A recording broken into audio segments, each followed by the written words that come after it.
கிறிஸ்துவுக்குள் பிரியமானவர்களே, ஆண்டவராகிய இயேசு கிறிஸ்துவின் இனிய நாமத்தினாலே உங்கள் அனைவருக்கும் அன்பின் வாழ்த்துக்கள்.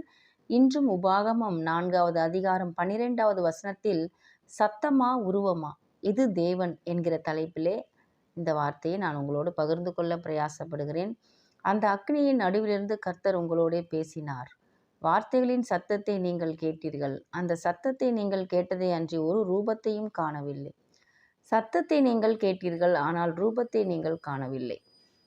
ஆனால் புறஜாதிகள் கடவுள் ரூபத்தை அவர்களே செய்து வைத்து அதை கடவுளாக பார்க்கிறார்கள்.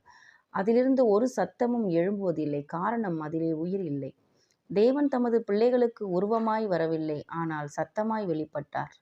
ஆம், ஏனென்றால் உயிர் இருந்தால்தான் வார்த்தை வரும். வார்த்தை தான் அவருடைய உருவமே.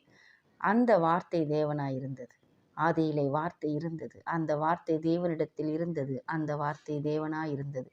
வார்த்தையை புரிந்து கொண்டால் அவர் யார் என்பதை புரிந்து கொள்ளலாம்.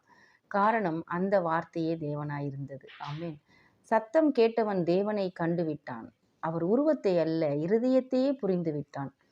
மனிதன் இறைவனின் உருவத்தை பார்க்கவே ஆளாய் பறக்கிறான். தேவனோ மனிதனுக்கு தனது இருதயத்தை காட்டவே விரும்புகிறார். ஆகவே பேசுகிறார். உருவத்தை கண்டாலும் இருதயம் உருவத்தில் தெரியாது. ஆனால் உள்ளத்தின் உணர்வுகள் வார்த்தையிலே தெரிந்துவிடும். உருவத்தை விட வார்த்தையே பெரிய வலியது. தேவன் தனக்கு ரூபம் இல்லை என்று சொல்லவில்லை. அப்படியென்றால் நமது ரூபத்தின்படி படைப்போம் என்று சொல்லி இருக்க மாட்டார் அல்லவா? அவர் ரூபம் இல்லாதவர் அல்ல. ஆனால் ரூபத்தை காட்டவில்லை, அவ்வளவுதான். ஜனங்கள் ரூபத்தை காணவில்லை என்றே மோசே சொல்லுகிறான். ரூபமா சத்தமா என்றால் இன்றைய தேவை தேவ சத்தமே. அதுவே மனிதனை மாற்றுகிறது, அவனை நெறிப்படுத்துகிறது. வீடுகளிலும் கூட படங்கள் அல்ல, வசனங்களே வலுவாய் அலங்கரிக்கட்டும்.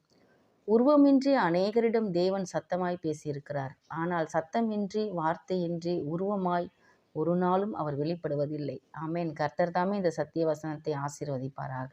ஆமென்.